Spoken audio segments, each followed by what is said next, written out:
ISKCON নিষিদ্ধের দাবিতে উত্তাল হয়ে আছে বাইতুল মোকাররম এলাকা। বিভিন্ন সংগঠন আজকে ইসকন নিষিদ্ধের দাবিতে রাজধানীর বাইতুল মোকাররমের উত্তর গেট এবং দক্ষিণ গেটে বিক্ষোভ করছে। তারা যেমনটি বলছে যে ইসকনকে নিষিদ্ধ করতে হবে, তার দাবি জানাচ্ছে তারা।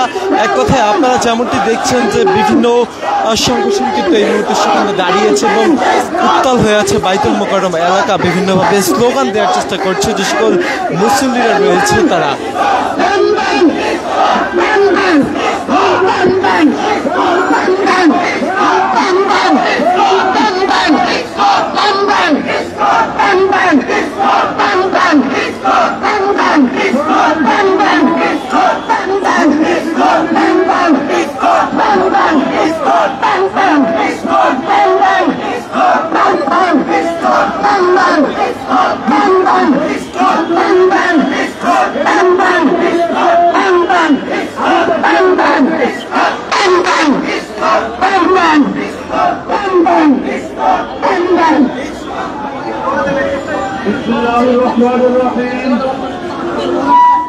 الحمد لله رب العالمين والصلاة والسلام على سيد المرسلين وعلى آله وأصحابه أجمعين।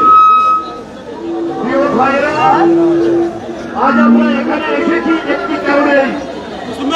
আমরা রাষ্ট্রকে জানাতে চাই, প্রশাসনকে জানাতে চাই, আমরা হিন্দুত্ববাদীদের জানাতে চাই, আমরা ইসকনকে জানাতে চাই, আমরা তোমাদের ধারাবাহিক জুলুমের বিপরীতে আর চুপ থাকবো না। দিনের পর দিন দেখেছি একের পর এক ইসলাম বিদ্বেষ আর নির্মমতার ঘটনা।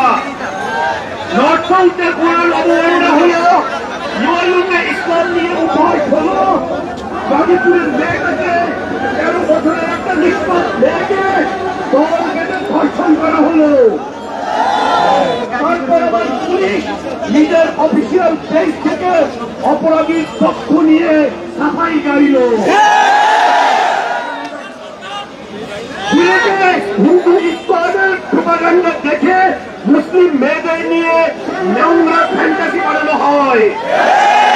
মুসলিম নারীকে ধর্ষণের কথা গর্ব করে প্রকাশ করা হয়। ইসলামের বিরুদ্ধে কথা বলায় তাকে অপহরণ করে বেঁধে মেরে ফেলে রাখা হয়। এরকম ঘটনা একের পর এক ঘটেই চলেছে। কিন্তু বিপরীতে আমরা কি দেখতে পাচ্ছি? আমরা বিপরীতে দেখতে পাচ্ছি রাষ্ট্র চুপ করে তামাশা দেখছে, প্রশাসন অপরাধীদের ঘটানোর জন্য আয়োজন করছে, মিডিয়া সাহারা সবাই মুখে তুলুন দেখে আছে, সুখীর সমাজকে খুঁজে পাওয়া যাচ্ছে না, কেউ দায় নিতে চায় না। যে রাষ্ট্র রাস্তার পাগলের জটাচুল রক্ষায়, রাস্তার পাগলের জটাচুল রক্ষায় যে রাষ্ট্র পেরেশান, মুসলিম নারীর ইজ্জত নিয়ে তাদের কোন বিকার নাই। আর রাজনীতিবিদরা কোথায় আছেন? রাজনীতিবিদরা আছেন নিজের ইমেজ নিয়ে ব্যস্ত। পশ্চিমারা কি বলবে, আমেরিকা কি বলবে, বামপন্থী কি বলবে, দূতাবাস থেকে কি নির্দেশনা আসবে, চিন্তা করতে করলে আল্লাহ কি বলবেন, আল্লাহ কিভাবে পাকড়াও করবেন এটা নিয়ে চিন্তা করার সময় তাদের। এই দলগুলো নির্বাচনের সময় টুপি মাথায় দিয়ে ভোট ভিক্ষা করতে যায়। কেউ কেউ আবার ইসলামী রাজনীতির কথা বলে। যখন কোরআন অবমাননা হয়, যখন রসুলের অবমাননা হয়, যখন মুসলিম নারীদের ইজ্জতকে ধর্ষণের নিশানা বানানো হয়, তখন তাদের খুঁজে পাওয়া যায় না। শেষমেশ এসে দায় সারা কিছু একটা বলে তারা গা বাঁচানোর চেষ্টা করে বারবার। এরা আমাদের বারবার সম্প্রীতির কথা বলে, আমাদেরকে মন্দির পাহারা দিতে বলে, কিন্তু মুসলিম নারীর ইজ্জত লুণ্ঠনের সময় এদের মুখে উগ্র হিন্দুত্ববাদের বিরুদ্ধে। আমরা ন্যায় বিচার চাই, আমরা জবাবদিহিতা চাই। আর রাষ্ট্র যদি তা না করে, জনগণই রাষ্ট্রকে জবাবদিহিতার আওতায় আনবে ইনশাআল্লাহ। এখন সবাই এসেছে সংগঠিত হওয়ার। হে সম্মানিত ইমাম সাহেবগণ, মসজিদের খুতবায় নিয়মিত এই অন্যায়গুলোর বিরুদ্ধে কথা বলুন।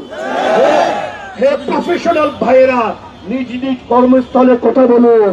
চায়ের আড্ডায়, দোকানের মজলিসে, সর্বস্তরে সব জায়গায় এই জুলুম অন্যায়ের বিরুদ্ধে কথা বলুন। মহল্লায় তরুণ যুবকরা মিলে কমিটি করুন, যেন কোনো মুসলিম নারীর ইজ্জতের উপর চোখ তুলে তাকানোর কোনো সাহস কারো না হয়। ছাত্র ছাত্রী